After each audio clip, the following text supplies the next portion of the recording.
Comedian Owen Benjamin said that Bitcoin will not be used for money because it's too valuable. Interesting. Will not be used for money because it's too valuable. It's going to become too valuable. Yeah, take that for what that's worth. Gresham's Law, I understand he was learning about that. And again, that's the cycles you go through of learning. Bad money driving out good money. And that's really what we have here. And he said that the US dollar is used because it's such trash. It's so worthless that people want to just use that instead of the good money. Like he gave the example of gold or Bitcoin. People just want to hoard that and keep that. And what people don't understand is that you eventually collapse society. It's that you no longer have a choice. You no longer have an option. It's that currency fails and you're using this piece of trash, the dollar, paper dollars, paper fiat currencies, because you don't want to use the good money, the real money. We had gold and silver for thousands of years. Now we have Bitcoin, the first real discovery of true money, pure money we've ever had. We've never had it before until 14 years ago. So now we actually have it, and we got the kids playing, knocking the tables and stuff, and now we actually have this. So now you're going to have this effect where good money is driving out bad. Absolutely. We have the system collapsing all around us. We have cultural wars, misinformation wars, bio wars, all kinds of things going on because the fiat legacy monetary system incentivizes chaos and incentivizes, or malincentive, it incentivizes bad behavior, bad ethics, bad morals, on and on and on and on. So this will continue to happen until there's enough decay in society, or there's enough moral ineptitude, or the currency collapses, and you are going to have a point where people just throw their hands up and say, enough. We're done. We're going back to the gold standard. We're going back to something of value. This is why BRICS, they talked about, there's all this talk of like gold coming back into the currency they want to make or whatever to bring back confidence. Well, why don't we have it now? Why don't we have confidence in our currency now, in our money now? Because we don't have money, number one. We just have currencies, paper currencies, because there is no backing of it.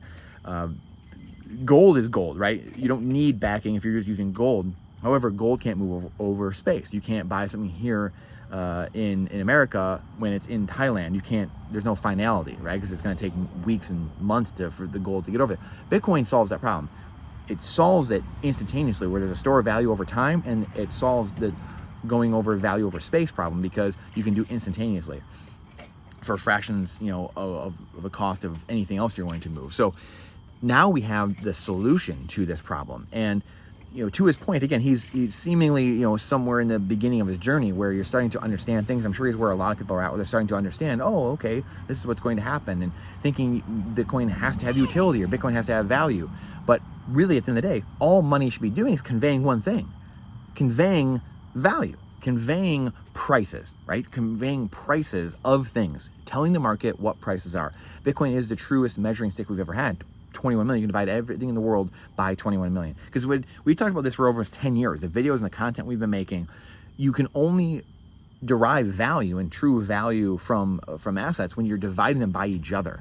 Because when you have a moving goalpost, you have fiat currencies that are constantly being manipulated with interest rates and printing and easing and tightening, you have no idea what's going on. The goalposts are constantly moving all over the place. So you have no idea what's actually happening.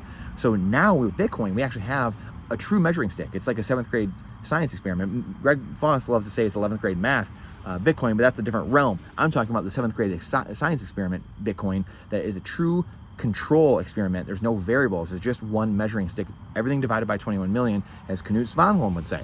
Check that book out. It's a great book. It kind of goes into this concept more. But this is why this is so important, because we actually have a measurement of prices, a measurement of value across the spectrum for every asset. And Bitcoin does that one thing and does it better than anything in the world that humans have ever seen. Because when you have gold or you have fiat, whatever it is, those values are constantly being manipulated because more is being mined or more is being printed. So you never know the actual value of the prices of the things you're buying and selling because there's no way to measure it. There's too many variables in the process. It's like doing an experiment with 2 variables, 10, 100 variables, and you're trying to figure out what's changed or what's what, but you can't. It's impossible when there's more than one variable. So now Bitcoin gives us that experiment where there's only one variable, or it's a control in the experiment. So to Owen Benjamin's point, it's of course Gresham's law that always bad money driving out the good into hiding, and eventually society, everything collapses, the currency collapses, and you go back to the sound money standard, and then everyone's using it. Because at the end of the day, this is what, for some reason, people can't make the leap into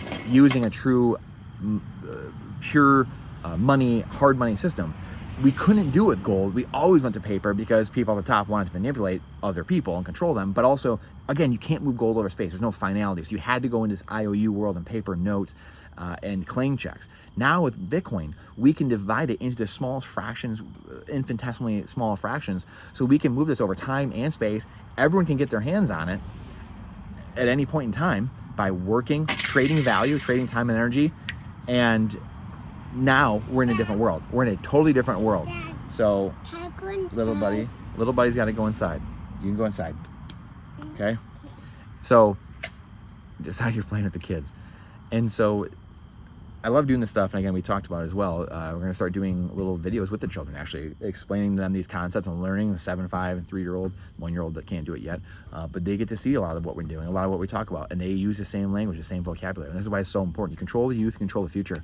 What kind of future do we want our world to have? One built on objectifiable truth and sound money and actual reason and merit and logic, or do we want it based on emotion, chaos, and just yeah, a world based on illogical fallacies. So anyway, I digress. This is a response to his video that, again, kind of went viral, and he's there. He's getting there. He's almost there. And this is so many people right now. I empathize with people because I was there 10, 12 years ago. And after the 08 crash, seeing this as a senior at Michigan State, leaving college hockey, going in to play pro hockey, and kind of wondering, like, what is going on? I got to figure out this money game. This system's rigged. We're being played from both sides of the aisle. Uniparty, both red and blue, are fighting us, and that ain't the game. It's a state versus you. It's not red versus blue, it's a state versus you. And the fight now is orange versus green. It's fiat, green versus orange, Bitcoin, and that's it. Do we want sound money and true freedom, private property rights, wealth for all human beings in the world, or do we want to be subjected to central bank digital currencies, fiat currencies, these government currencies that are constantly manipulated? Only a few people at the top win, and it's constant censoring and freezing of your accounts, and this society where only a few people at the top control what we can do, say, or think, and how we can transact, where we can move. Bitcoin or freedom, or fiat and slavery, central bank digital currencies and slavery. It's our choice right now. It's our choice. And for those people that say, well, government's not going to let Bitcoin happen, we are the government. If you are, especially in a Western world, if you tell me the government, why would you not want Bitcoin to happen? You're telling me that you have no vote. If you have a vote, it doesn't count, because you're telling me that government's going to do whatever they want and you have no say. If 3%, 5%, 10% of people just stood up and said, no, this is what we want, boom, it changes overnight. So that means people aren't understanding it yet, or they don't think they're free, or they don't think their vote matters. That's all that's telling us.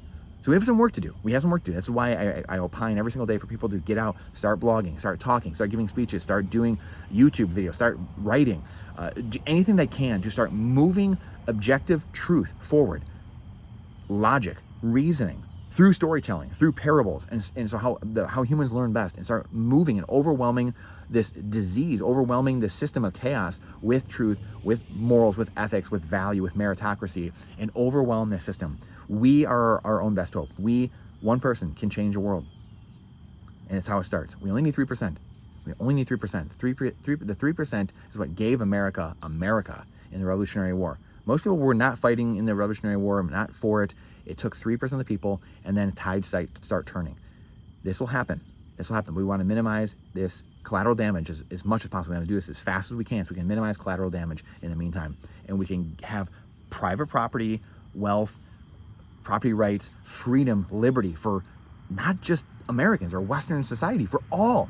Anyone with an internet connection, anyone, anywhere, with connection to a ham radio, a satellite, an internet connection, you name it. All 8 billion people are on the docket right now. Everyone has a vote at the table right now. Every single person. Are you going to let the people, and again, remember, there's only a few politicians in the world. There's only a few people controlling things and a few politicians.